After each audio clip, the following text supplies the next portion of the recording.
How do we make someone's life change a bit better today? What are we doing today that allows us to be more ourselves? This is really the gold. This is the magic. And it doesn't have to be mystical or something to do with the stars or something. It's just in you. It is what you are. And there's a potential there to just completely become the very being of change, that catalyst. Welcome to this week's episode. Last year, we sent you a form asking you what you wanted in terms of a community digital space. We have been exploring in the time since ways of weaving the digital and the physical together in meaningful ways that allow for sacred connection. It feels ever more important as we reach the point this week of a year since the first global lockdowns were announced. It's coming together behind the scenes, and I'm excited to share this with you in the coming weeks. In the meantime, if you want to support our work and move closer to the heart of this community, please take a moment to become a patron or a member of Presence. We're at a powerful turning point in the beautiful leadership immersion right now, just entering into one of my favorite modules, vision, intuition, and edge walking. If you haven't got my book, Intuition, yet, which is available in the UK, the US, Australia, and Canada, please do head to www.amisha.co.uk and you can find the links to purchase the book from independent bookstores, as well as receive a whole package of gifts, workshops, the extra chapter that I wrote, and more to support you in living a life guided by your intuitive intelligence. We have an edge walker here today. My guest is Joseph Tenzin Oliver, a Londoner with a purpose. His career as a social entrepreneur and change agent has taken him around the world and spans subjects from megacity development to artificial intelligence. He specializes in building high-performance teams and communities that create long-term sustainable value that is aligned with nature and harnesses the latest technology.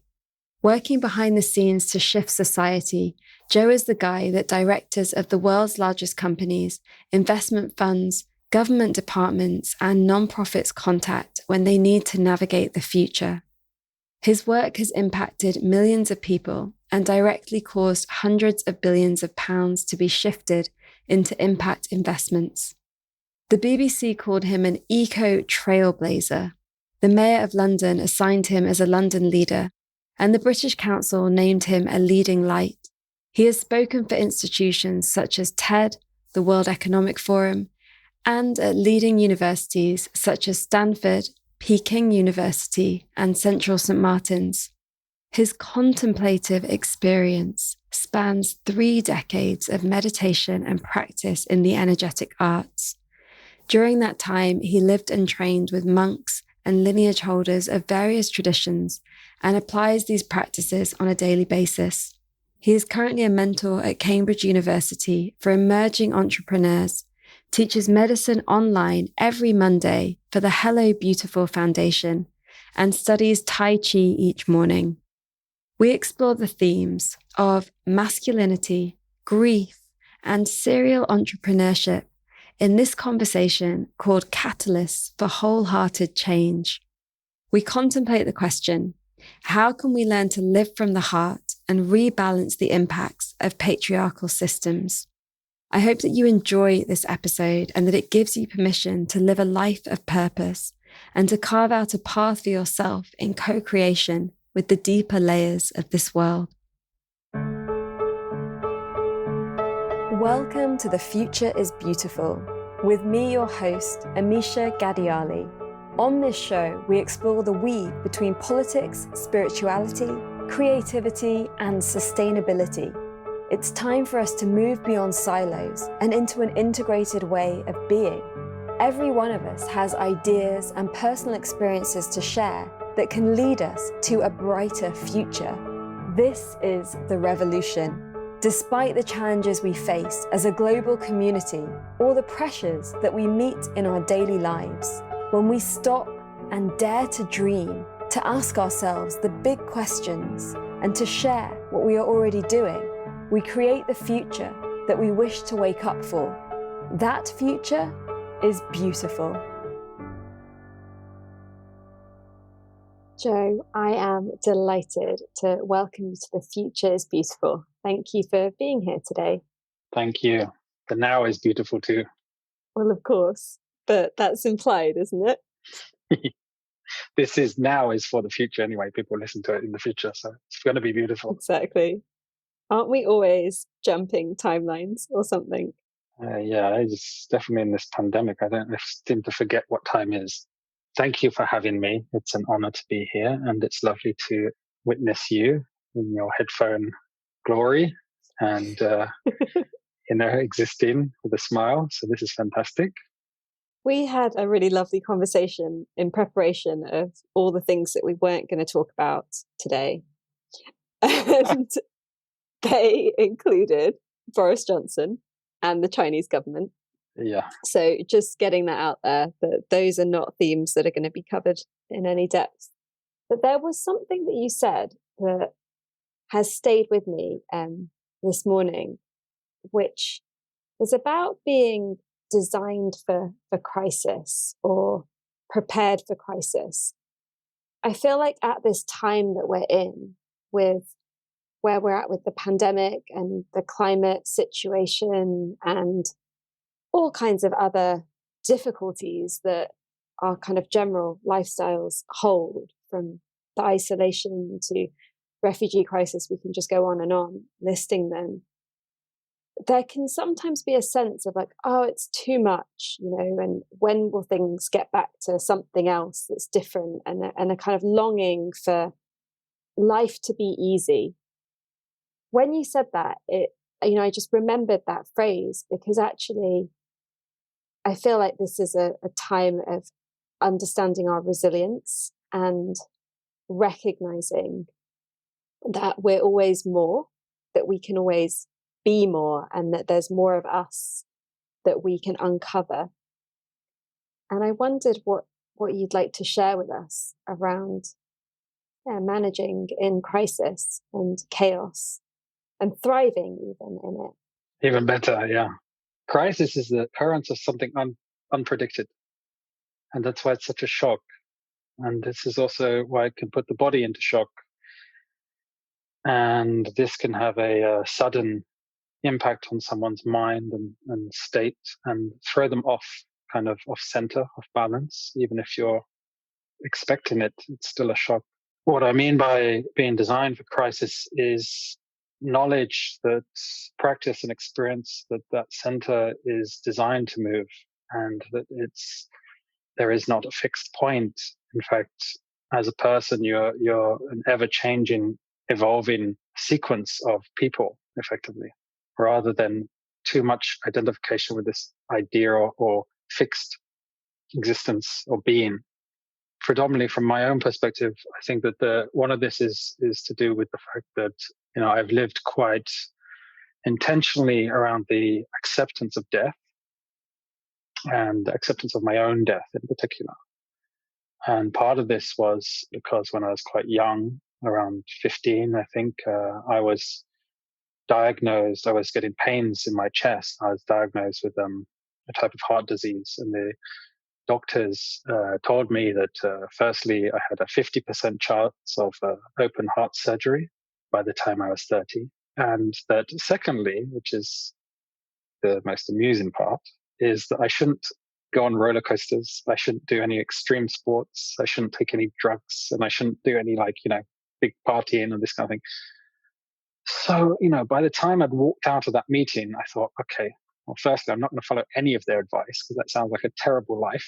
I really wanted to enjoy my life and not find it full of obstacles. What's life without a roller coaster? I mean, if you can't go to theme parks, really, what kind of life are you living? Probably one that's the equivalent of a lockdown. Let's be clear, that's the thing we've all been missing the most this year. That's right. Had he been probably a more empathic doctor, he probably would have said, don't fall in love and have your heart broken. Because these are the kind of things that really make us shudder from the inside, in that beautiful organ we call the heart. So I decided very frankly and personally to ignore that at age 15. And that was at roughly the same time that I started to do more daily practices around understanding and accepting my inevitable death, which was not imminent, but was present. There are various shamanic practices for that and various Buddhist practices. Partly that gave me the power and the feeling that I was going to be okay, despite such quite a challenging diagnosis. And just to, quickly cut the story into what's the situation now, I got tested again before I was 30 and they said, no problem, nothing's changed, you're going to be fine. We thought it was going to be a problem, but it's not. And I was like, thank God I didn't listen to you. Thank God I didn't restrict my life and I lived fully.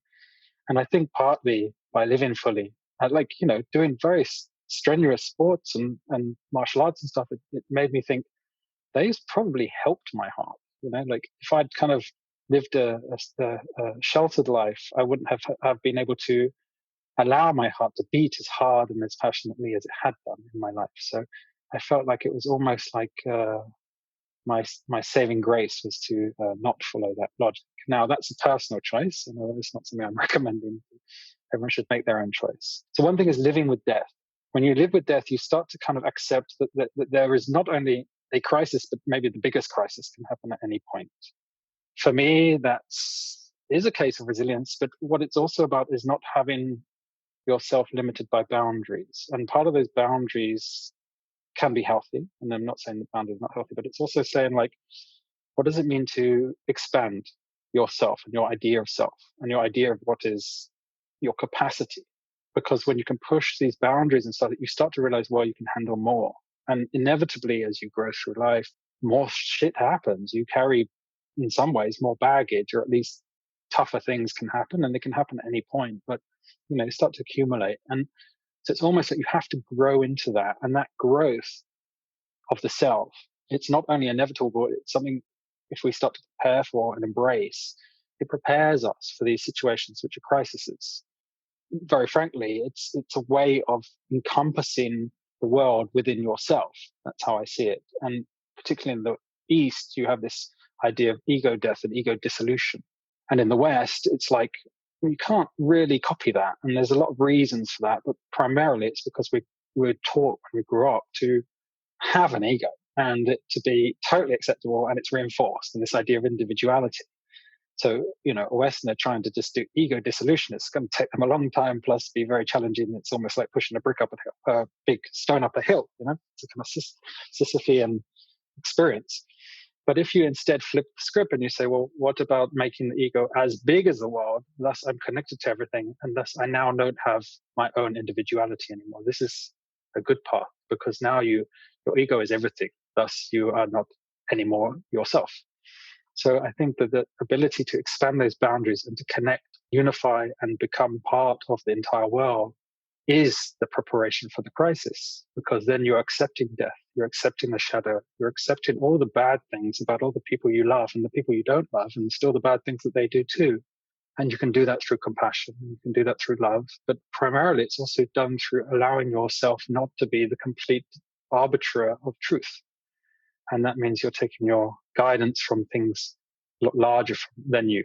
And this is about kind of the expansion of that self, an expansion of your boundaries, so that something happens, it's just part of you too. And that's about sort of mirror of the world. And that's kind of what I mean by being designed for crisis. And that tolerance, that ability to absorb whether things are good, bad, whatever will service this kind of anti-shock situation. So you can have things happen and you say, okay, I'm not going to immediately react. I'm not going to immediately change how I'm feeling, but I'm going to absorb it, sit on it, let it be. And from that, allow it to grow me into a place where I had more understanding of maybe even the most terrible things that can happen, unfortunately. It's really beautifully put.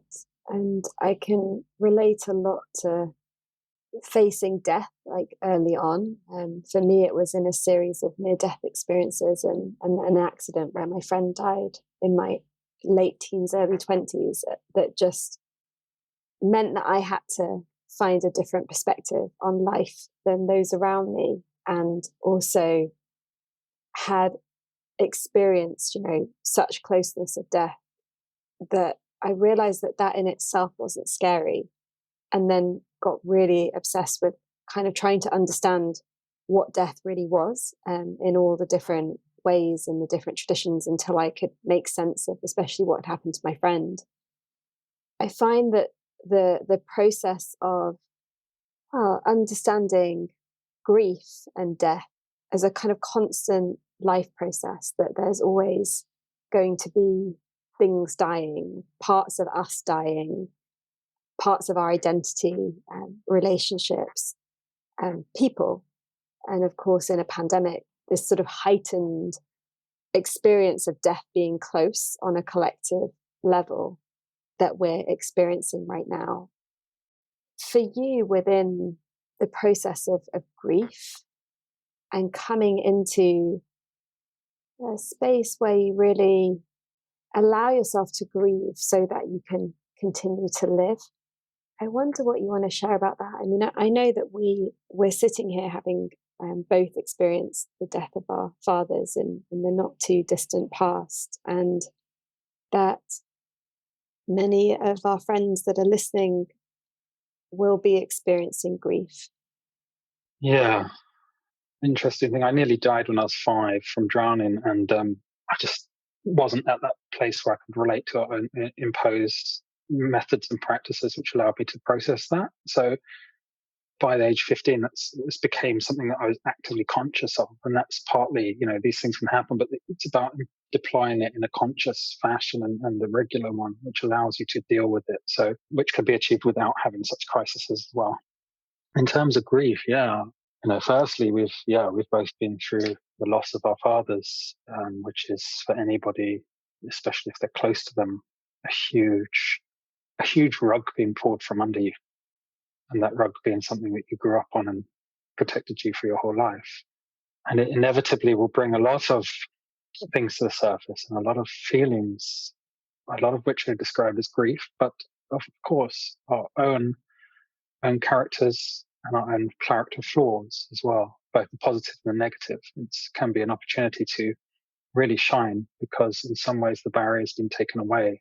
Grief itself, in that experience, that part of the process, which is manifold, I find it a lot like water in some ways. My personal experience of grief is a bit like tides that come in and completely kind of wash over you to the point where you're submerged in visceral pain and sadness, and then it recedes. And in some ways, it's almost like it's cleansed the beach of the soul that it just covered, and you feel relief that it's over, but it's almost like a tide that comes in and out. At some point for me, it was regular. And part of the process of grief was actually occurring prior to my father's passing, because he was chronically sick, and there was a period where I was already grieving for the situation. So it's not something that just happens because it's trigger past, okay, now you start grieving. No, it can be happening whenever you find a loss of something. And he had about 6 months prior to his passing where he started to lose capacity and what I would call my familiar capacity with his ability to be my father. So that process of grief preceded his passing and continued afterwards. I think one of the key kind of takeaways that I got from it, that I found to be almost like an honest truth, is the reason it hurts, the reason I was grieving, is because I still had so much more love to give him, and there wasn't anywhere to put that love.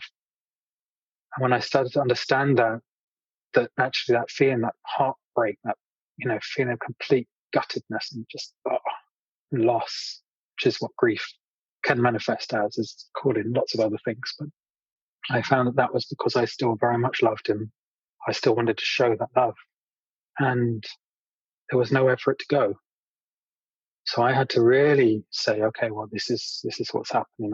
I'm full of love in my heart for this person, and I need to now look at a way for this to be channeled, because otherwise it's just breaking my heart, And that's a very vulnerable position, but when you really get down to it, because, it's like I've done a lot of work in trying to let go of people I thought I was, like getting rid of the jackets, the protection actually that we put on in order to survive, especially in London as a kid and a teenager. But you have to, get rid of those things in order to really feel and connect with the world. For me, knowing that my grieving was actually about, my capacity to love allowed me to start to heal properly and to find places to put that. And it's something which is still a challenge because I think it's probably going to continue for the rest of my life. But by doing that and that conversion, and this is talked about quite a lot in, for instance, Tibetan Buddhism, where they're doing these kind of Tonglen practices, which are converting, let's say, types of energies into better, or let's say non-negative energies, and maybe ones that go from pain into compassion and love, and that kind of conversion. And by doing that, that's allowed that pain to then allow me to live. And so this is about when you said, like, how does grief allow us to live maybe more fully or more in tune without crippling our entire life, which it does do for periods of time. The question is then you still have so much more to give and to love, and the world needs that. It's about kind of opening yourself more, and in some ways letting, I think a lot of people have heard the saying, when it's, the pain in us or the flaws in us is where the light comes in. And so if you have a crack and you have certain things, which is also the most painful elements of your life, this is also where the light can come in and where it can shine out somehow. So I think grief is that doorway into saying, well, yeah, that's suffering, and with suffering can come extreme balance of love. And from that love, you can create a change of yourself. And of course, anyone who's coming into contact with you. But most importantly, you can convert the grief into something which is allowing you to live more fully as you, in a confident, beautiful way. And the effect on me, very simply, was I've lived a fairly rambunctious life with a lot of barriers, because that both protected me and enabled me. And the effect for me is really like to allow myself to be comfortable with being very vulnerable, which is allowing me really to connect more deeply in that simple way to life and all that it brings, not just the bits that we might want.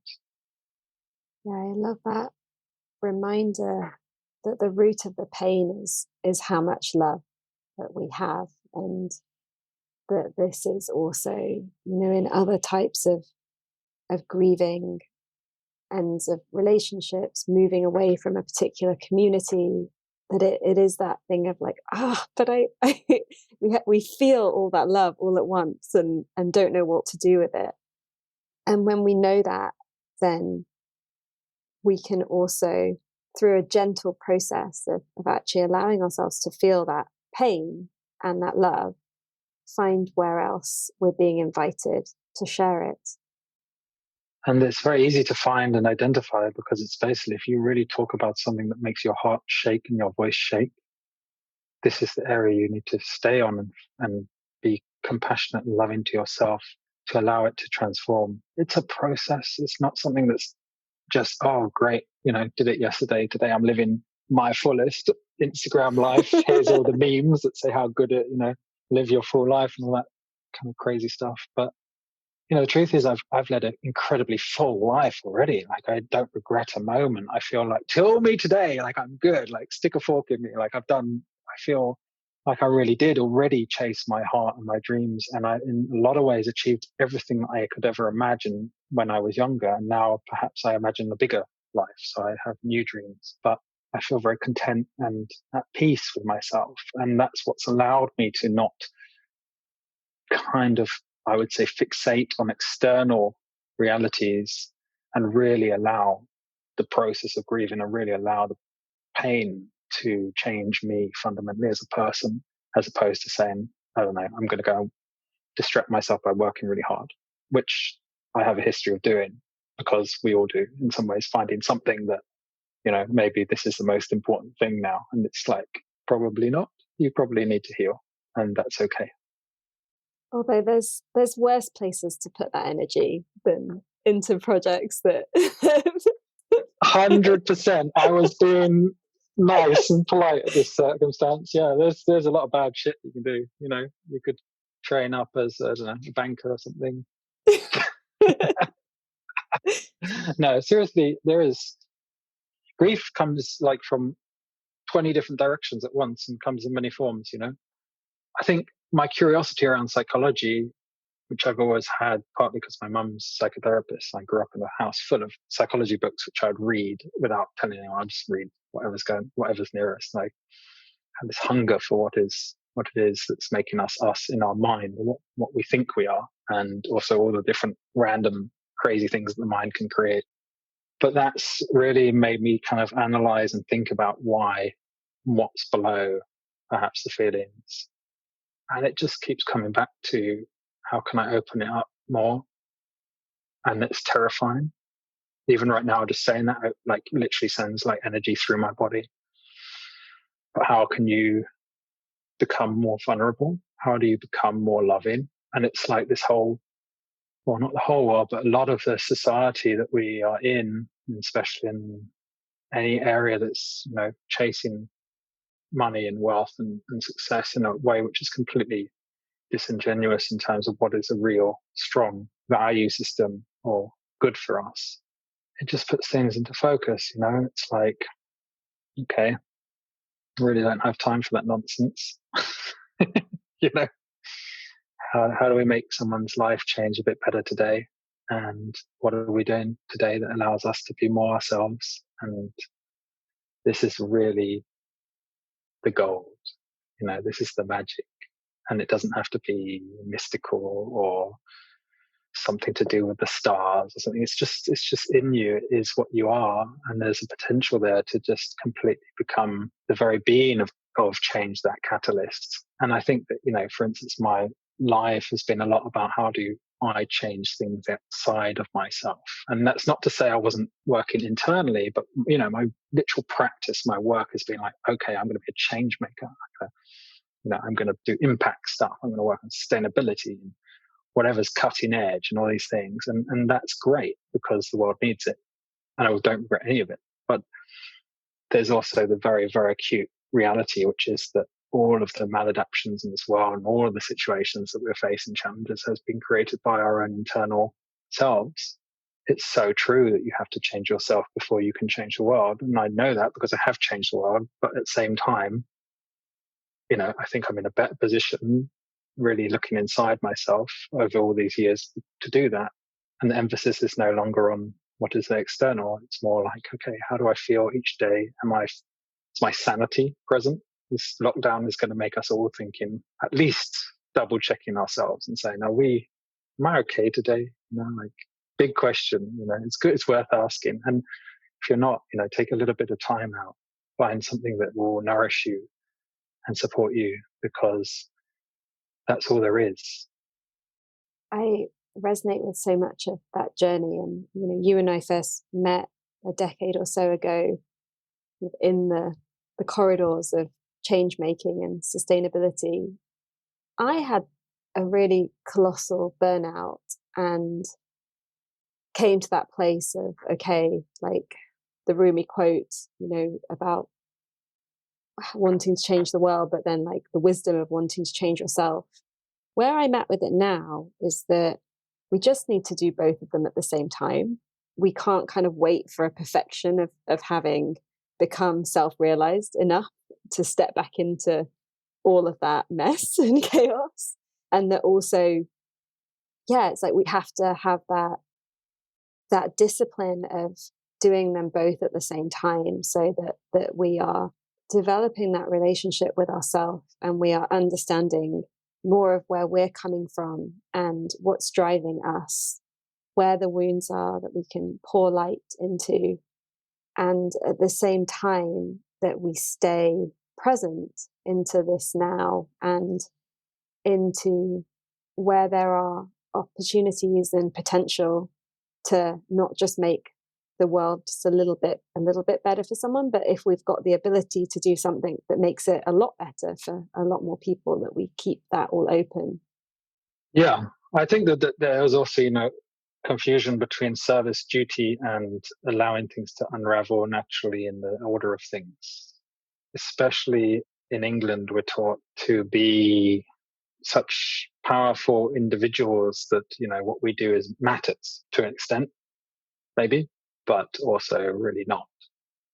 That can be crushing because people are so attached to their opinions, for instance, and they're thinking, oh, I believe this. And it's like, yeah, well, you know what? It really doesn't matter what you believe. If you can't be kind to someone who doesn't believe the same thing, in fact, who triggers you, and you still can't be kind to them, you've got so much to open yourself out to, so much to learn. And that means everything, even the core part of you which thinks that's really bad and evil. It's like, okay, yes, but unfortunately, people get put in circumstances where they do become murderers, or they do things, and it's terrible, but they're living their hell. They're living in their hell.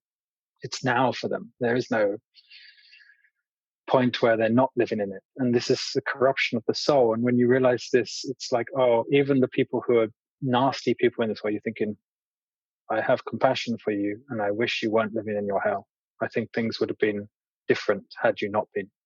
And it doesn't mean that you need to release everyone who's completely crazy and all this stuff, but it does mean that you can kind of integrate these things otherwise are quite big aversions to you as an individual, and it somehow reconciles the world, because otherwise you're always kind of splitting the world down the middle and saying, these things are good, and these things are not so good, so I'm going to be on the good side, which inevitably at some point you're going to go, oh shit, I did something that isn't so good, right? And then it becomes a schism, and that schism can make you feel completely off track, or these kind of things. But the reality is, how do you reconcile it and say, yes, it's a bit like the yin yang sign, right? So there's a bit of good, a little bit of bad in the good, and then there's the bad and a little bit of good in the bad, and then together it's like a reality, right?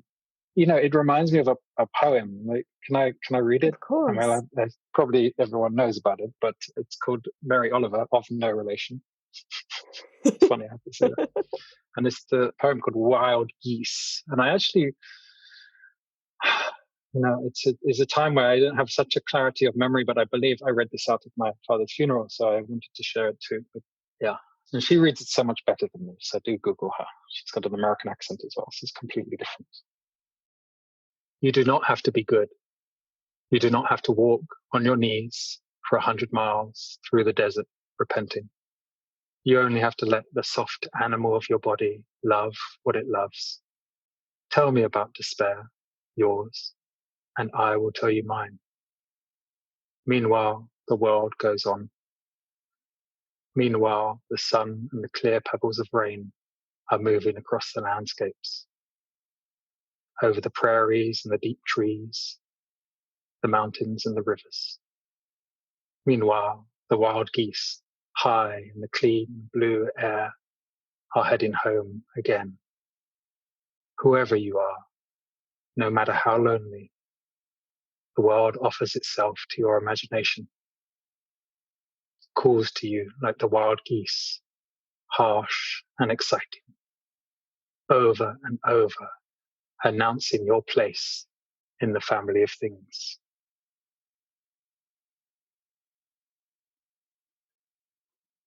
And so, just get out there, sit in a park, recognize it's all okay, even though it feels like a big trouble, and it will pass.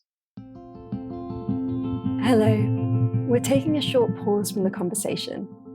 On behalf of our team and our community, thank you for being here and co-creating The Future is Beautiful. Much dedication, love, and time goes into the production of this show. We believe in being advertising free in a world that's always trying to sell us stuff we don't need. And so we make this show with you and for you, thanks to your support. There are 3 ways you can be more involved, so we can share the vision, wisdom, and creativity here as we explore what it means to be a human in this time. You can support the podcast by sharing it with your friends, posting episodes on social media, and doing iTunes reviews. You can support as a patron by making a monthly or one-off donation of your choice. And with this, you join the Global Patrons group and monthly video calls where we share connection and insight. You get to know the other amazing patrons from around the world, their stories and their work, and you offer direct support to me and the team, as well as being brought into the behind the scenes of creating something like this. It sounds like a lot, but it's as much or as little as you want to get involved in.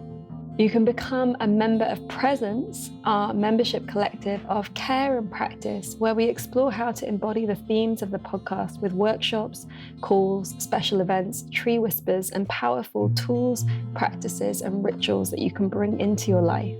This is open to absolutely everybody as we create an inclusive and diverse space that celebrates well-being as a human right, where we explore together what it means to be creative, courageous, and connected to ourselves, each other, and the earth. This is about embodying sacred activism. We love meeting patrons and Presence members and how being part in this way weaves our lives together, as well as making this show possible.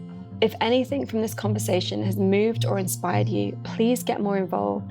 All information can be found at www.thefutureisbeautiful.co/community.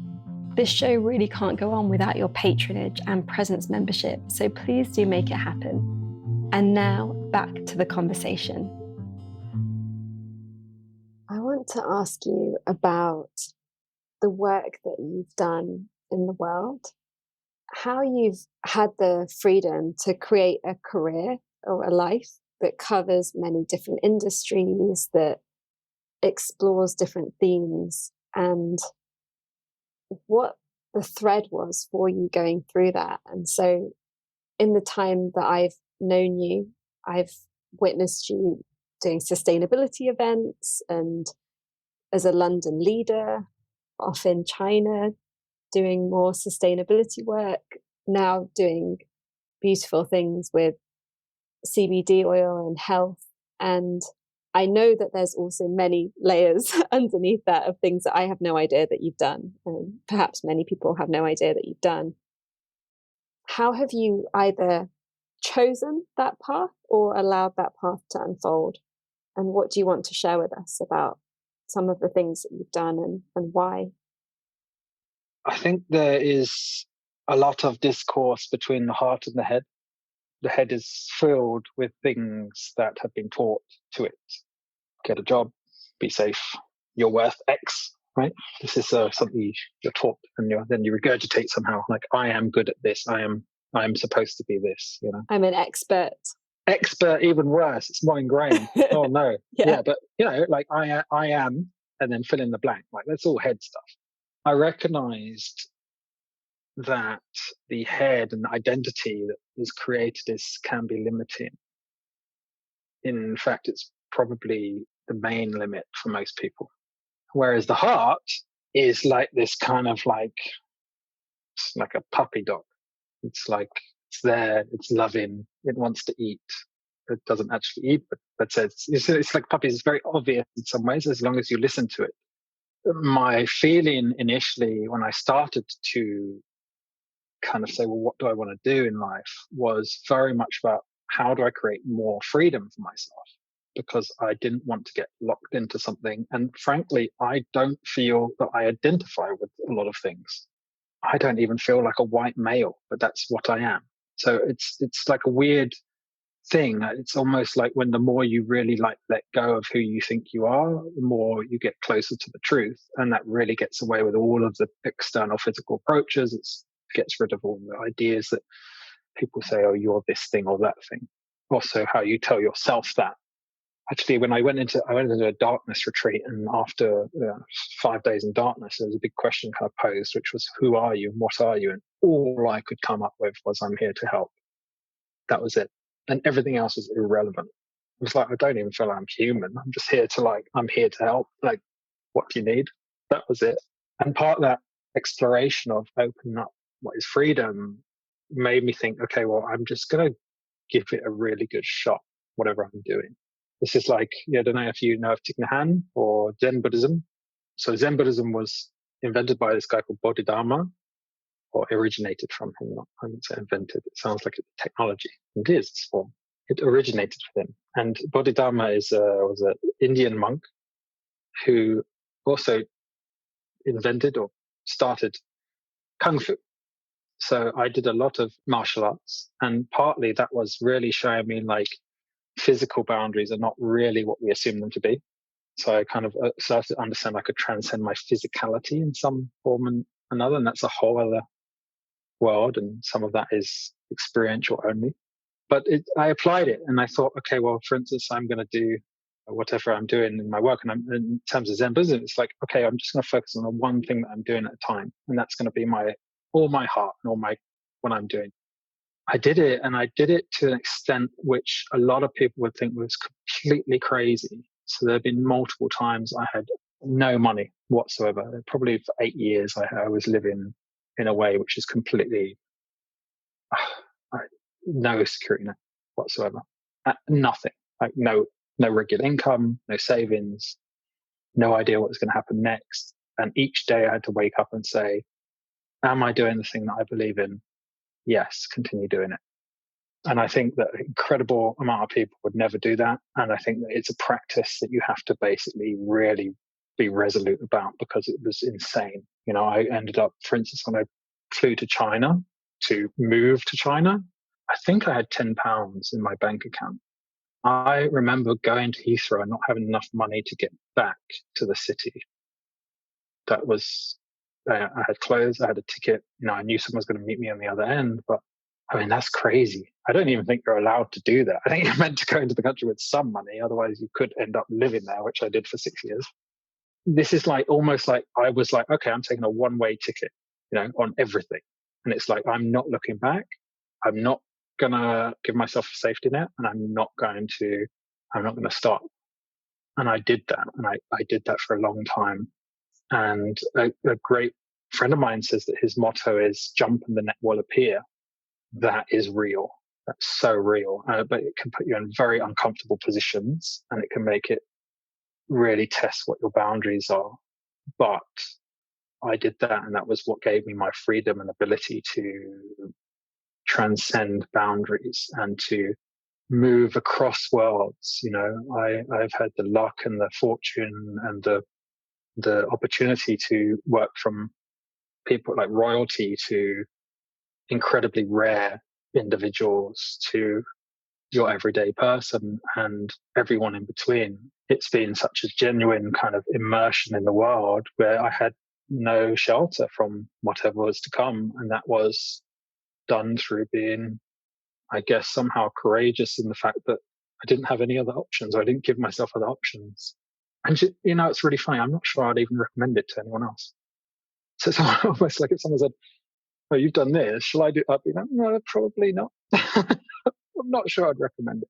But that's what I did. And, and partly that's just about owning your own life and saying, this is my life. I'm going to do it in the way I'm going to do it, and fully taking responsibility for all accountability and for what comes. And I wouldn't have it any other way. That's what I allowed for. So was it chosen? Yes. And I also did I let it unfold? I had to. I found some incredible success, and I lost incredible things. I went from, at one point I was, doing rather well by anyone's standards. And shortly afterwards, I had a big collapse and had almost nothing to my name.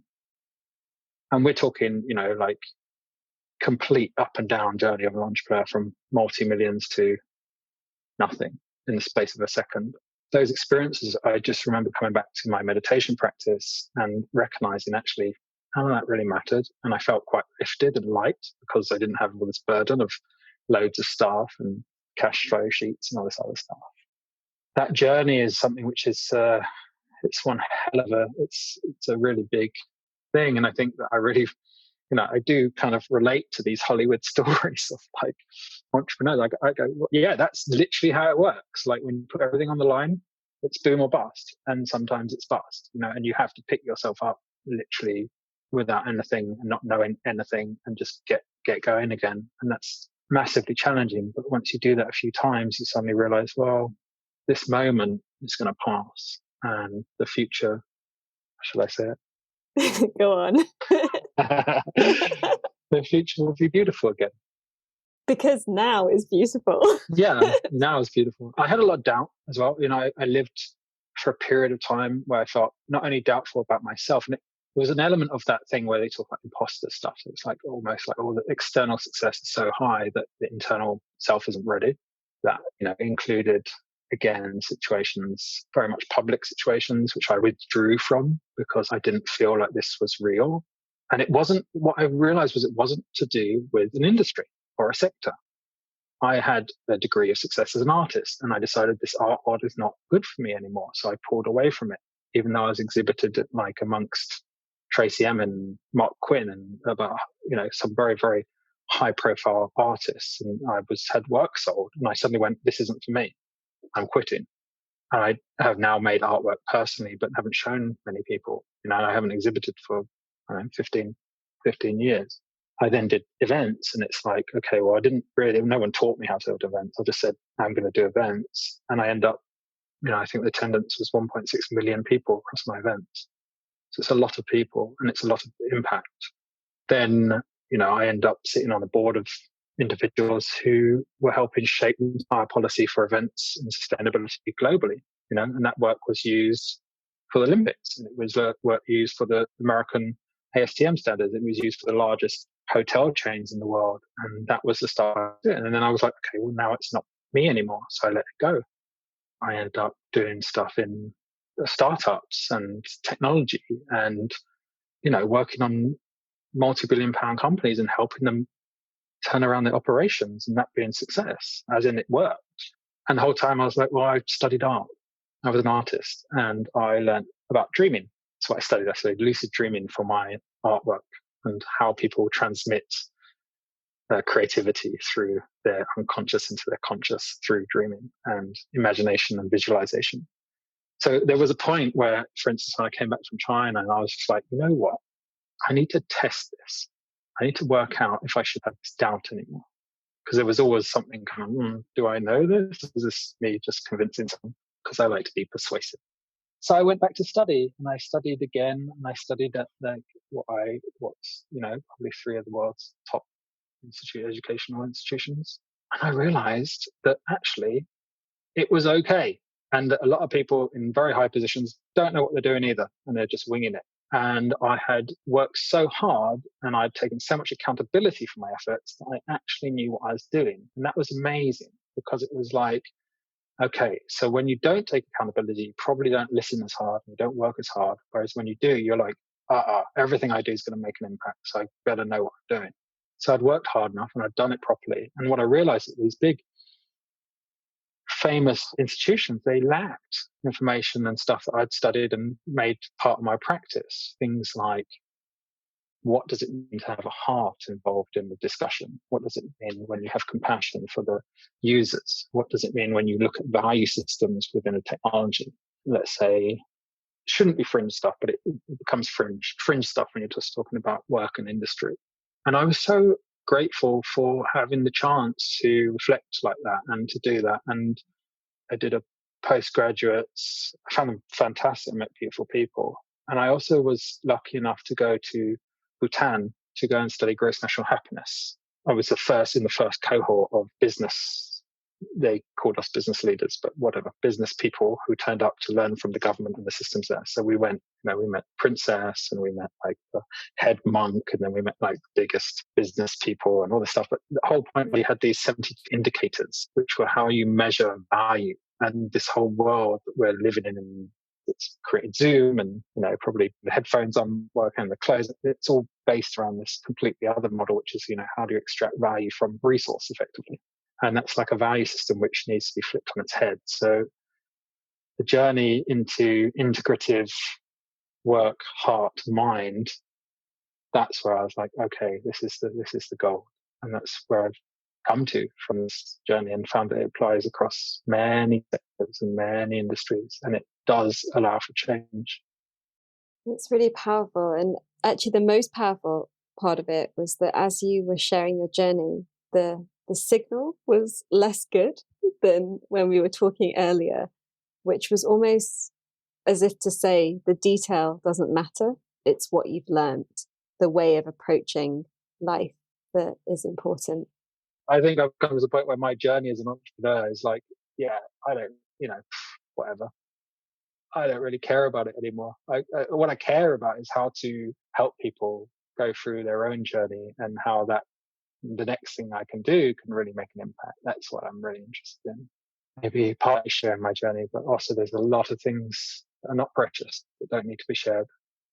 With that as your question, what are you focusing your energy on now and why? I have been coming to conclusions, perhaps realizations, epiphanies, whatever they may be, around my spiritual practice and the power and impact of that upon any other thing I'm manifesting. So I have started to take a more long-term view. Partly this is because now I know I'm not just going to die, suddenly, at least for now. So having a more long-term view, which allows me to really start to get into commitments to myself. And I think that it's partly that root of discipline, which we try and avoid when we're younger.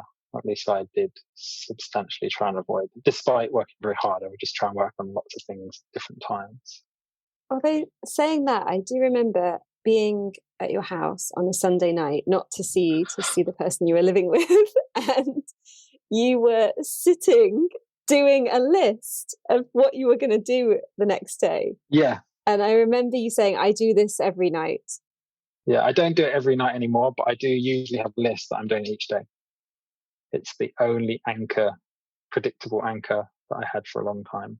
Nearly every day has been different for a very long time, which is what I deliberately created for myself. So I should not complain. Having ability to think a bit more long term now has come from stability. It's come from financial stability. That's come from my work. It's come from a discipline of practice. I've probably been meditating, at least I can remember, for over 30 years.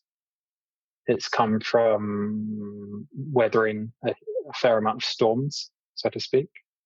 So there's a maturity that is growing on me, despite me wishing that perhaps it didn't exist subconsciously, which is making me think a lot bigger. This is also because the goals I had when I was younger, I pretty much nailed. And it took me about 10 years. And then after nailing them, I thought, I'm going to take a break. And then I realized I can't take a break. It took about a year. And I was like, oh no, I really can't put this stuff down because I'm just obsessed with doing stuff. And so I was like, okay, take a longer break and just give it up. Just say what really comes underneath it. Inevitably, I was right. I should just keep doing things because ultimately that's the point. That's why I'm here. Is that I'm meant to keep doing these things, no matter, even if I start pretending that I should just live in the mountains and meditate. No, Joe, you're supposed to do the things that come calling for you because that's what you are. And even when you reject them with the view that they might be manifested in the way that you don't want, actually it's time. So after years of saying no to people on the phone and the email and saying, I'm not doing this, thank you, effectively, in more polite terms, often by saying I'm very busy with something, which might or might not be the case. I've decided playing computer games, go away. Do you know what? There's some great computer games out there. I've started saying yes again.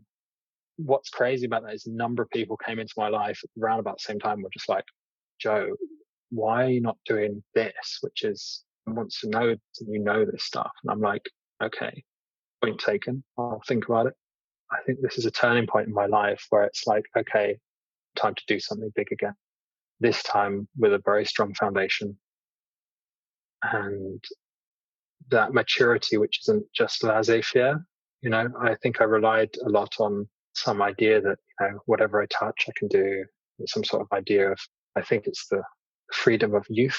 And it's not that I'm old now. I think I've finally recognized that I have started aging, which is it literally hit me in the pandemic when I looked in the mirror. I was like, oh my God, I have a white hair in my beard. It's like, I was like, oh my God. And it's like, I just imagined that I was in this Peter Pan land where I could do whatever I wanted. And I thought, oh God, maybe I don't have so much time left. Maybe I have another 30 years. I can do magical things. And maybe I need to think a lot bigger and dream bigger because they do come true. Because you can manifest, you believe. And I'm prepared to go full way to do that. And I know I am because that's what I'm about. So it's like, okay, Joe, what's the big challenge? Better get your teeth into it now because, time's ticking and after this planet, who knows where you'll be, but it's time to not spend the whole day playing computer games. Mm-hmm. So before you go into like that next bit, I guess that sense of everything you touch, turns to gold, and how That's not true, but it's what I had believed. Yeah. I guess I just want to ask a little bit in this space, because obviously there's a huge amount of like drive and dedication and intelligence and creativity. But do you feel like all those opportunities would have come to you so easily if you hadn't been in a white male body? Well, the truth of the world is no, probably not, because this whole system is completely fucked. People are discriminated against all the time for superficial reasons and cultural reasons. I saw it in China. Anyone who's not Chinese, there's a level of discrimination. So even being a white male, I know what it's like not be accepted, or at least totally discriminated against, which is fantastic for me to know that and to take that on board and to say, well, it's not personal. It's just, that's the reality of all these different places and different countries. You have different types of discrimination, but there are similarities. And unfortunately, they are gender specific, they're race specific. In a lot of ways, the really crippling thing is to do with the economic problem, whereby, people don't have access to education. They don't even have the beginning chance to have a go. And that to say that sexism and racism isn't terrible as well. In addition, there is, extreme poverty, where you have probably the equivalent of Einstein living in this wonderful black girl who lives in Africa, and she's like the smartest thing ever, and she never gets the chance to realize that as well, So I am grateful for where I am and what I am, and knowingly that not only did I work very hard for it, but in addition, I had the benefit of being in the body that I'm in. And that's definitely true.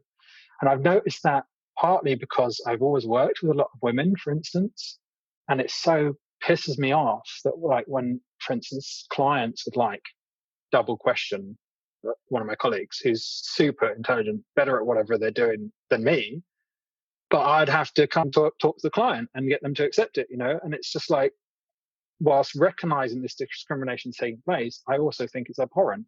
I do also know that there is huge amounts of other biases. I think there's something like 80 biases or something that's been determined, and I'm not familiar with all of them. So probably I have bias too. Like, for instance, in the West, there's a huge bias towards old people or the elderly. In China, they don't have that really. I mean, when you're old, you're wise, and in this country, you're old and you're suddenly redundant. I think I've probably done that a bit when I was younger, definitely looking and thinking, you've done it, but you fucked up. I want to do it my way. This is a problem we're all facing. You didn't sort it out. I think I can sort it out, which is a completely arrogant, ridiculous position to take, but it would probably underline some of my youthful confidence, like, I can make the change and you didn't do it, which is just bonkers, trying to leave that whole crap, to the past. But no, absolutely. And, England as well. England specifically pisses me off, having grown up here. I grew up in Hackney. I was in the minority in my primary school as a white kid. There were more people of lots of different beautiful colors in my classes than there were white kids. That was what my primary school was. And within that, my parents are Tibetan Buddhists. So, you'd have this thing like in the assembly when all the kids come together, and the people like, put your hands up if you're Christian, put your hands up if you're Islamic, put your hands up if you're Hindu, quite a lot of different hands going up. Just put your hands up if you're Buddhist. It's just me. There were no other kids. And frankly, if you don't know about Buddhism, it's not a thing that converts people. So again, it's like, do I really identify as Buddhist? Maybe, maybe not. I don't really care, nor do any of the Buddhists, right? So, the headmaster's kind of looking at me, being like, put up your hand because I want to show diversity. And I'm thinking, I don't like you. You've pinpointed me in a situation which is just going to add more questions and make me not fit in. I've had various different experiences of that kind of thing going through and growing up. Frankly, I grew up in a place that at the time, 1980, late 80s, was, I think, the third poorest place in the country. So there was a lot of violence. There was a lot of mental health issues. I had scares. I had a guy chase me with a hammer when I was about 6 years old down the road. There were gangs. There was a lot of gang violence. There weren't such good prospects. A lot of my friends weren't thinking about they could change the world. It was like they were thinking how not to be in prison, or how they could maybe get some work. Why are they in education? Really was not an easy place to be. And that's where I grew up. That's where I'm from. And I've done enough of my own hard work. And partly that's, I think my ethic of hard work has come from that, which is I'm not from a wealthy place in the UK. Even though I'm white male, I'm from a place where it was a challenge. And there's probably not very many people like me that exist fundamentally. There was not a lot of people like me at all. In fact, I didn't meet very many of people like me for a long time. And maybe that's why I've never felt like I fully fitted in, but at the same time, everyone is also my brother and sister. So there's a great leveler there where I feel deep compassion for people who are finding that they are challenged by society, because frankly, society's fucked. I'm not going to swear again because I'm trying not to swear as much. We just mark all the episodes as explicit at this point. Okay, just put a big beep over it, It's just easier. But yeah, there's something about this culture in particular where so many people feel like they don't fit into it. The kind of the English way, it sort of creates a sense of belonging that no one can quite understand or feel part of. I found it interesting talking to friends from all different class, race, backgrounds in England, and that often being a similar feeling. I think England is very diverse as well. Let's put that in perspective. Sorry, England's not that diverse. London is very diverse, which I grew up in.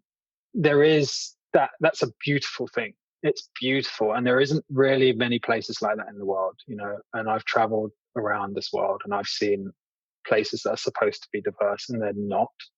I think there's an extent which is that melting pot is glorious. And that is what it means to be English. For me, that's what it means to be a Londoner. It's like you could have any skin color, you can speak any language, you're a Londoner. It's not like, oh, you deserve to be here, you are here, that's it.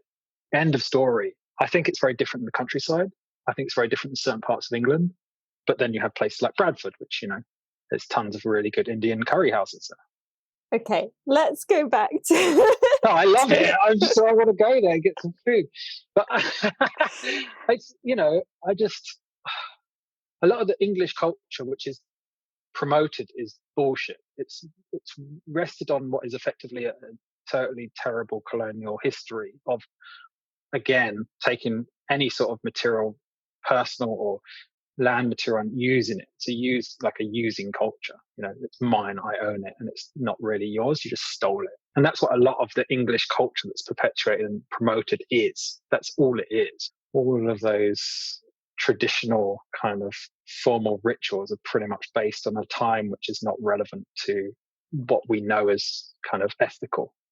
Absolutely. And at this moment of Brexit, we're kind of feeling that kind of coming into the space of what does it mean to be English, and having those borders and everything that goes along with that.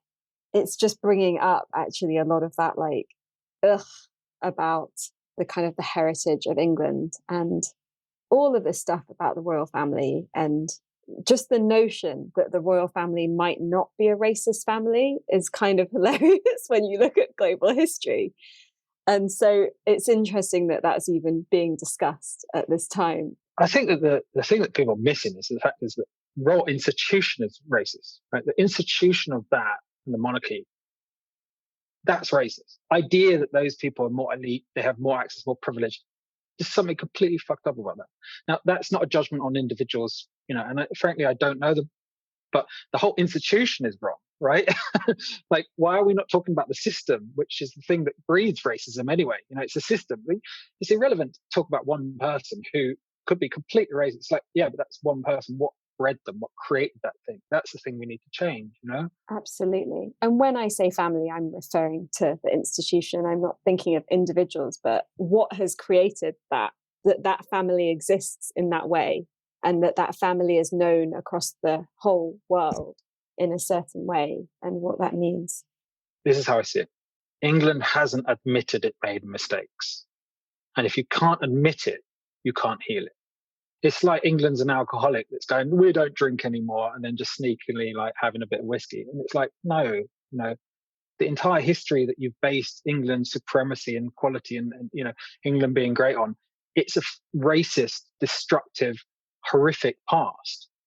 If you cannot accept that and integrate it, then we will not have that integration of the shadow of England.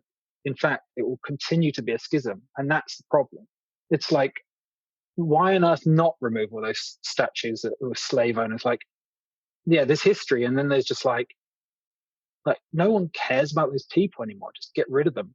It's like, they're terrible people. Why are there statues? Just burn them, melt them, and whatever, get rid of it, allow us to change, allow us to move forwards and integrate what's wrong and say it was wrong. That's the problem. They just don't admit it. No one's admitting it in the government. They're not going, oh yeah, we're wrong. And partly because they think they're going to pay out money. And it's like, well, I'm sorry, English government created concentration camps in Kenya in the 60s. You still haven't admitted it. How on earth are you going to create reconciliation in society without admitting these basic truths? And that was after all the horrific stuff in World War II. They still did it. It's like, you can't sweep shit under the carpet. You just cannot. It just can't, it's just there. And it's like, ugh. And I see it. And, the worst thing is that educational institutions that perpetuate it, that's what I really think is wrong. Partly because that's where it really changes people's minds, is when they're growing up and everything. And what you've got a lot in for instance, the public school system, which was designed to create officers for the colonial structure, is a brutal bullying system. So you have for instance, a lot of politicians have been through that. The reason they're bullies, the reason that they have no acceptance of their own vulnerability and no compassion for other people, is because they were fully bullied, treated like, and if they stuck their head out on the thing, they would have had even worse. And it's standard. That's still going on. And it's like, it was accepted as part of what makes people tougher. And thus they can go to, for instance, India and go and do massacres. Their heart's been closed and they've been treated and bullied. So they go off and go and kill people. And that's horrific. And that system, which was designed in Victorian times, it still exists in the UK. That's perpetuated this stuff. Well, and also that the education system found commonly around the world is based on that UK education system. Yeah. Yep. Yeah. But the good thing is, when you take it into other cultures, it doesn't have exactly the same effect. Like, for instance, almost identical system in Singapore, very different outcomes. Although the system is in other places, you don't get the same, like that same stuff going on elsewhere. It depends on the culture, of course. But yeah, England's got a lot to answer for that it's never accepted. And it's pointing fingers at all these other countries saying, you need to accept that you did wrong, etc. And they're not doing it themselves. And, one of the most amazing things that's come out of Germany, for instance, is the total acceptance that they were right-wing and the Nazis were a bad thing. They said, okay, that's it. No more of that. And they created a system where, it's illegal to do that. It's illegal to do a Heil Hitler sign. It's not acceptable, right, in their culture. And yet you've got England perpetuating, like, we rule the seas, singing it along on holidays. And it's like, hold on, the ruling seas actually meant you were killing other people. What has gone on here? Why have we not admitted it? Why have we not made those changes? And why are we not moving forwards from that? Instead, just accepting it as part of being English. I don't resonate. Yeah, I don't resonate either. And I feel like most people that are British citizens don't resonate with that. A lot of people don't look underneath the hood. This is partly the challenge, because there's a banality about it, which says, oh yeah, well, it's, it's just a flag, or it's a thing, the Commonwealth. And there's a lot of reasons, like they'll come up with reasons why it's good that they came and did this, like, oh, we brought the education system, or we gave them this and that. And it's all trains. Yeah. We gave them trains. All right, mate. Cool. That's great. Hope they're not English trains, because they don't run on time. And they're very expensive, which is ridiculous too. But anyway, I think that there's a justification of it. And I think that should be made a criminal offense, personally. And I think a lot of people might disagree with me because they think, oh, it's just banal stuff. And yes, we're against racism, but let's not change some fundamental institution in the UK. And it's like, well, actually, they're the same thing. And they're linked inherently. Like all those beautiful buildings that you find in the middle of London, that's all paid off slaves' deaths, effectively.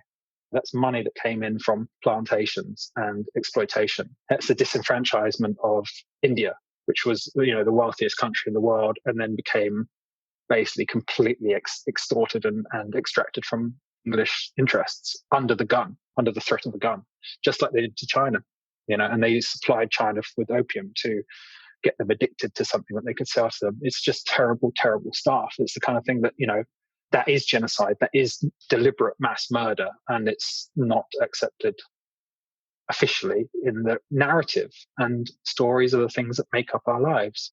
So there needs to be a way of accepting that. And I think, there's a lot of very clear, very precise, beautiful people talking about this in a much better, more articulate way than I am, with a lot more legitimacy in some ways, and who've done the time and real work to look into this. This is just my observation of the reality.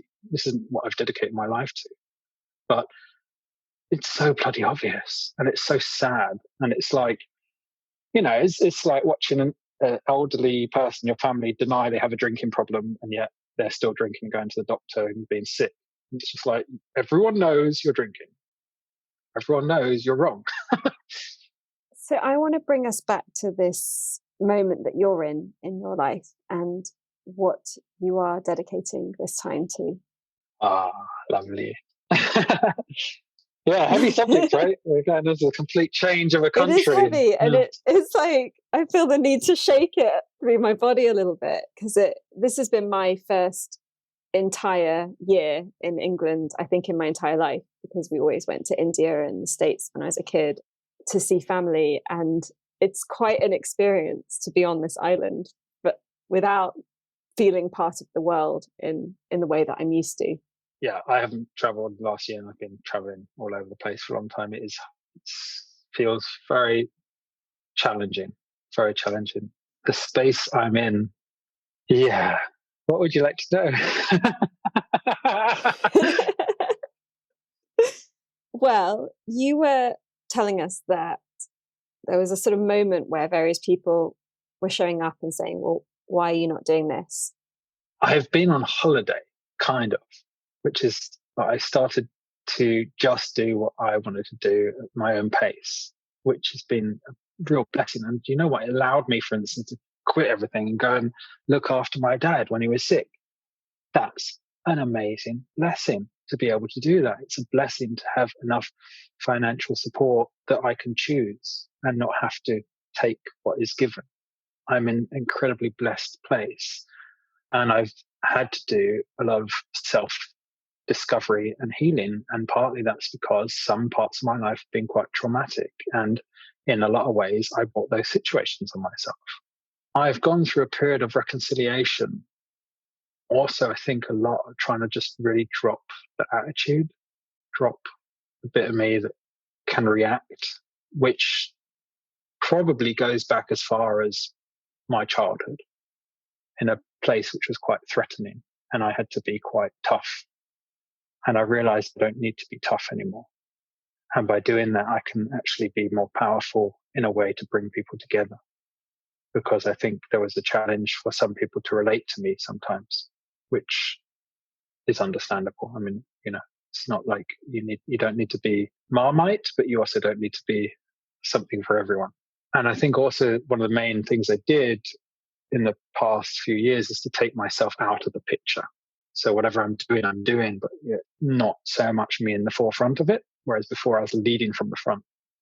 So I'm doing things that I'm planning to do and I'm involved in right now that, you might never see my name to them. And I'm very comfortable with that. And there's a blessing for that in the fact that it doesn't matter to me anymore. I don't need to have identification with the things I'm doing. I just need to know that they're really going to help people. On top of that, I was told pretty frankly that I don't communicate very well and no one knows what I'm doing. Just like you said, some parts of what I've done and some parts not.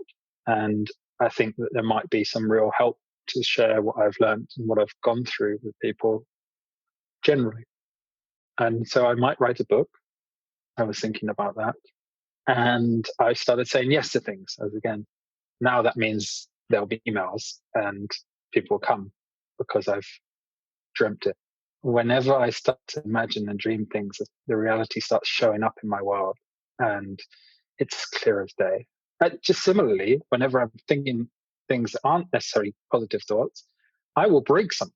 Some glass will break, something will fall off the wall. Happens all the time. So I had to just train my mind to get rid of all the negative thoughts, because I realized that things are literally breaking around me. So now I just have quite a lot of space in my mind. There's not much thought, and it's not because I'm stupid, although I might have thought that had I been born like that. But there's a big gap. There's a big gap of nothingness, and that's lovely. It means I'm quite spontaneous to what's happening, and there's a lot more connection to the heart. I'm mainly aiming only for positive intentions and problem solving things. I think it's time for me to get back on the horse, so to speak. And I don't know what form that will take, but I'm open to suggestions. So, if you have an idea, get in touch and let me know, We'll see. Maybe I can help. And do you want to share anything about any of the work that you're doing at the moment?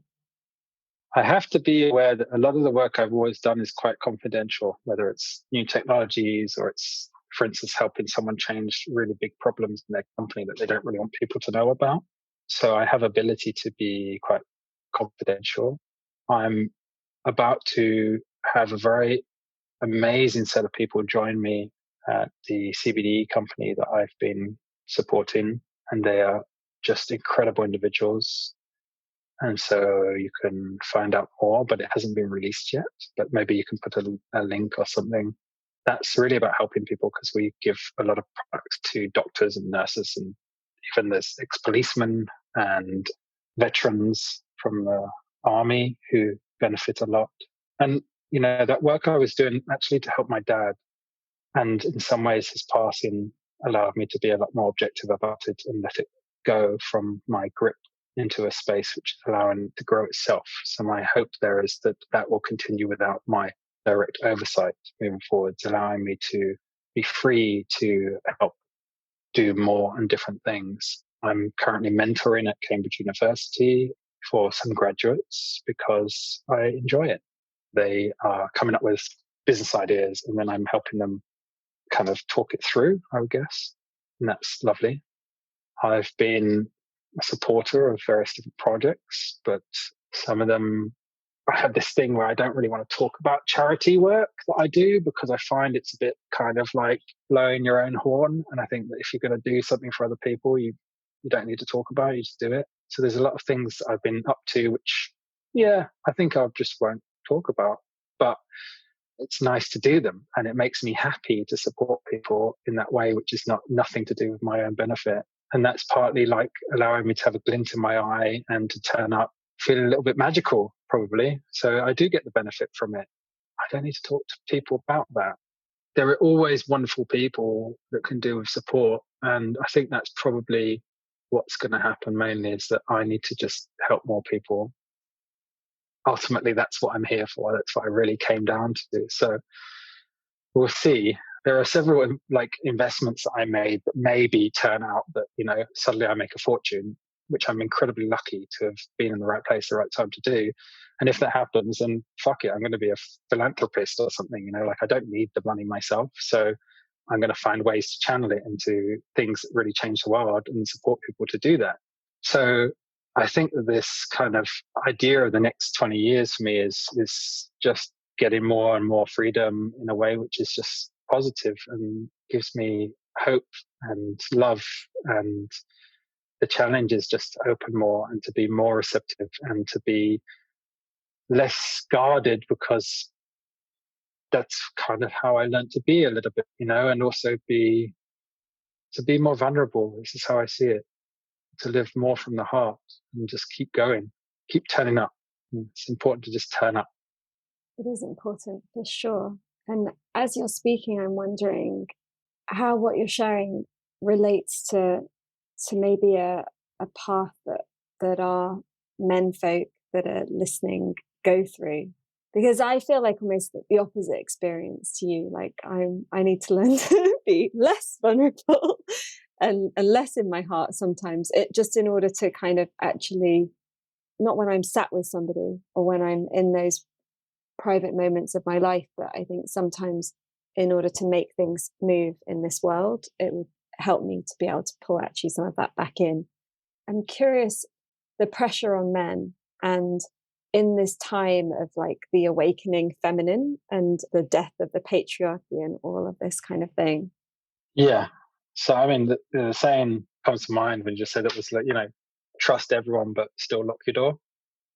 Right. I think there's an older saying that's something like tie up your horse, but everyone love everyone, but tie up your horse or something like that. Yeah, it's important to have that protection to yourself, especially your energetic self, because otherwise you can end up feeling incredibly exhausted when you're working with people. And that's about utilizing compassion rather than sympathy often. And the sympathy is just, taking on board fully what the person's experienced and being there side by side. And the compassion is accepting that, but then doing something about it so that the energy doesn't stay inside the body. Men, big topic. Which I throw in just at the closing time. But by the way, with all this stuff happening, what do you think about men? Holy God. Okay. Yes. The alternative route was for you to share more about CBD and why it's useful and important. No, people can Google that. That's fine. It's an objective product. They can look at that. It's good. Yeah. The way I see it is that life and history is a bit like a pendulum. We've been very kind of on this masculine side now for a very long time, which partly was reinforced by destability. So it's like the instability of the world and the fear of the world. And then, reality is like, if you, for instance, there's books about like the better angels of history and stuff, but like if you look at our actual society, it's kind of becoming more reliable despite us facing ecosystem collapse, which is a completely other story. And I think that the pendulum is going, okay, well, now for instance, in this country, we've got a healthcare system. We're not at war, or at least the war that is occurring and not directly affecting people here, which is both a bad and good thing. I'm totally against the wars that are happening. But what that then brings to mind is, hold on a second, and you've seen it across history. It's like, okay, now we have rights, right? So now you have individual rights and women's rights, and this kind of changing that's going throughout history. And I think the pendulum has been so heavy on the masculine and such a patriarchal setup that it's inevitable. It has to shift. It's just untenable. It's the same thing that's going on with the destruction of the planet. It's like that is not, might take a long time, but that is not possible to keep going. What's beautiful is that there's this blossoming now of going, yeah, culturally, that's something to address. And it's always been there and it's always been a problem. But finally, people going, let's put this at the top of the media. Let's really bring this out. And it's tragic that people just lost, like this lady just lost her life. But the sad fact of it is that, I think year on year, it's like 1,300 women disappear and lose their lives. And this has been going on for a long time.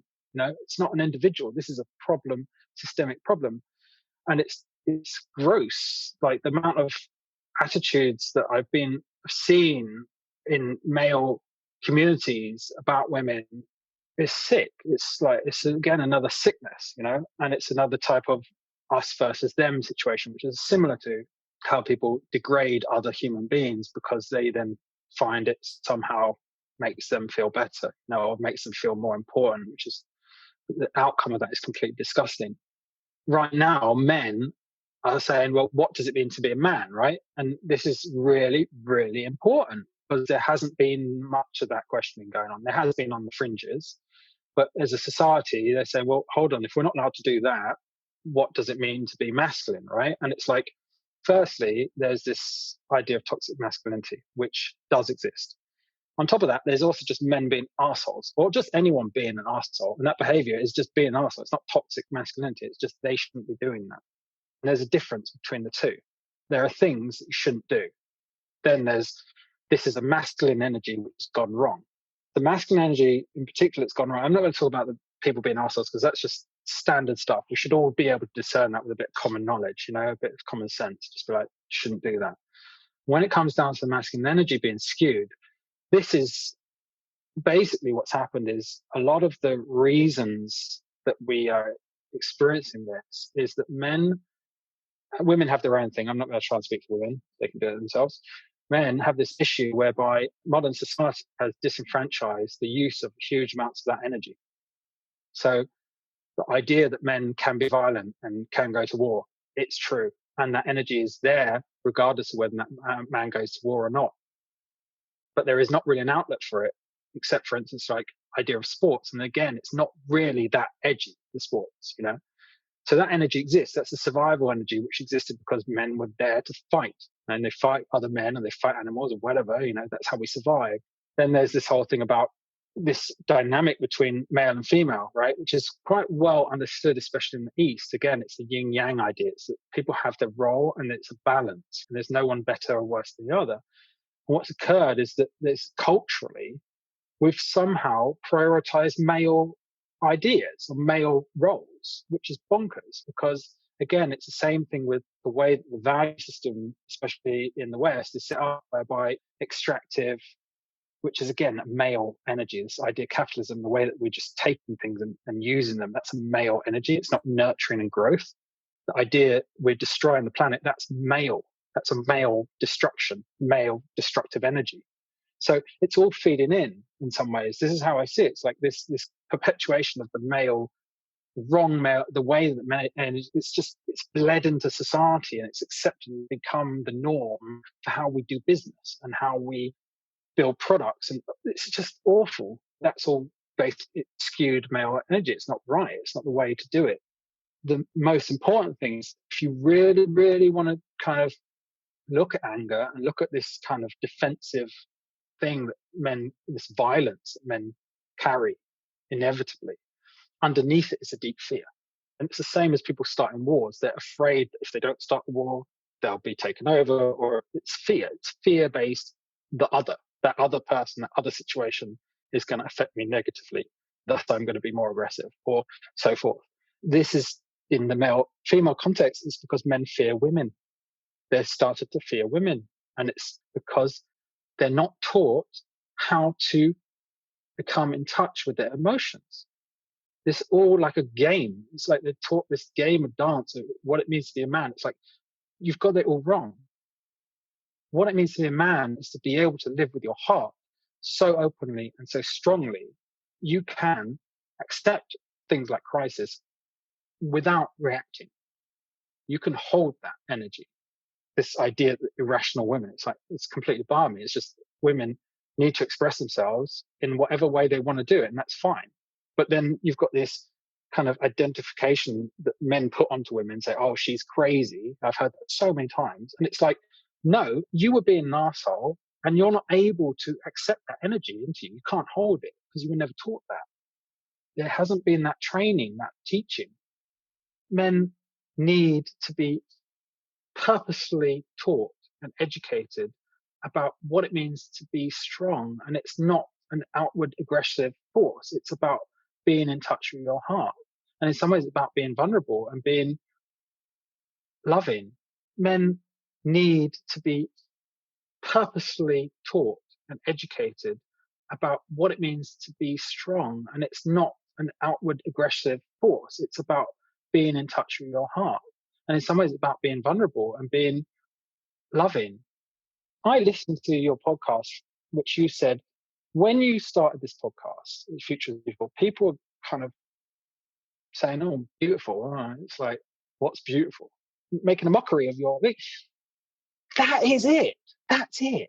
That's because the word beautiful has these connotations which aren't kind of in society valued. It's like beauty is an aesthetic. No, beauty is not an aesthetic. Beauty is a feeling. Beauty is what makes you alive, what makes it feel worth it to be alive. It's not an aesthetic. It's not something that looks like that. Beauty is more than skin.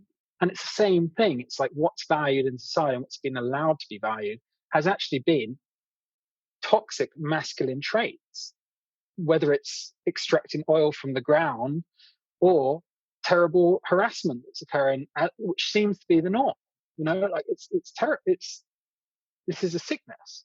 And so this is all coming to get back to this period of education where we're not taught what it means to love. We're not taught practical use of what it means to be alive. We're taught a system which was trying to create us into valuable economic contributors to society, which means that our dehumanization of male and female has created this situation which is toxic for everybody, including the men. There's so many beautiful guys. They're just so real. They're so there, and they had to get there on their own often. It's so hard for them to say, I need help. It's not seemingly normal. And like me, I've needed help as a man, like I've needed help. I'm a very strong person and I needed it. And if I hadn't accepted that, it breaks you down.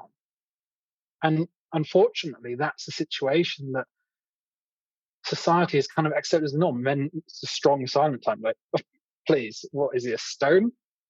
Yeah, what's it? Like, is that person just designed to kill? What is that about? The stereotypes that are created for masculine. What is it? The Marlboro man. Like, you got to think, like, what have been perpetuated, and a lot of it is also brutalism from World War II, generational brutalism. So you've got people who literally went to battle, men, and they just saw the worst things, and they had so much trauma, and they brought that back, and the trauma wasn't recognized, so they beat their kids. This happened in my family. Those kids had the generation above us, or they went through World War II, and then you've got this kind of affected society that came from war, and that was a man killing man war. That's predominantly what it was. It wasn't technologies particularly. It was more like the meat grinder, unfortunately. In the end, you got this trauma in society. And I think that the UK in particular has it because, again, in addition, the arrogance that came with colonialism. So you have the brutalism, the trauma, and the arrogance mixed together, which makes for a very toxic mix of what it means to be a man or an English man. It's fascinating and terrible at the same time. There's a lot that can be done. There's a lot that people want and need and are asking for. And I think in the last month or something, I've had invitations to 3 men's groups. It's popping up. It's happening. There is a sea change occurring. And that's something that, we should just embrace and learn and start to really work with. In some ways, it's nothing to do with women. It's really to do with men and changing men. And that's not to reduce the victimization. It's not to reduce the suffering. It's not women's problems. It's men's problems. Men's are the problem. They're the ones that need to change. So we need to focus those resources on changing men, the source of the problem, and the system that's created that. Thank you. It's powerful to hear. Joe, this has been an absolute pleasure to spend time with you. It's interesting how all the themes interlink, everything's so interwoven. I'm reminded of the years that we both lived in London a decade ago and how I found you really unapproachable. I was quite intimidated. And to now kind of be in this space where, we're able to speak so openly and so deeply about so many things is a real, real joy. I wonder how you would like people to connect with you more from this conversation. Is there a website that we can send our friends to, or social media or something? Yeah, I have a website. It's my name. I did it because I was applying for a project. So I created a kind of online CV, and it's not everything. And it's also kind of not quite me now, but it is something. And that's www.joetoliver.com. And to just get in touch with me directly, just write Joe, Joe, at joetoliver.com. That's the direct path. I get a lot of emails from people trying to sell me stuff, so probably don't do that because I will ignore it. And that's why my social medias, for instance, are all on private, because I have a lot of people adding me that I don't know. And I think that's a bit of a trouble with the internet, where people don't bother to have a conversation anymore. They just want something, which is quite obvious. And we haven't even touched on environment or sustainability, which is probably the core of all this problem anyway. So maybe we can do that another time. But it's been lovely. And thank you very much for the chance to speak the truth. You're welcome. Yeah, we left a big gap there. I did try and refer to ecosystem collapse, which... Yeah, Yeah, it was mentioned. The words sustainability and climate were mentioned a few times. But at the heart of it, it's how can we live from our hearts and learn to break from the chains of extraction. Yeah, definitely. And rebalance, getting into balance, so important. And revaluing what we think is important, which is basically to love, and that not to be weird, but just, I love you, Amisha, and it doesn't have to be weird. That just is a good thing to do. To love and to create beauty. Yeah. Thank you for spending your precious time with us. As always, you can find links to everything we mentioned in this episode, download our book, and discover so much more over on the blog. We don't believe in selling you things you don't need through this podcast, and so it's made possible with you, our community.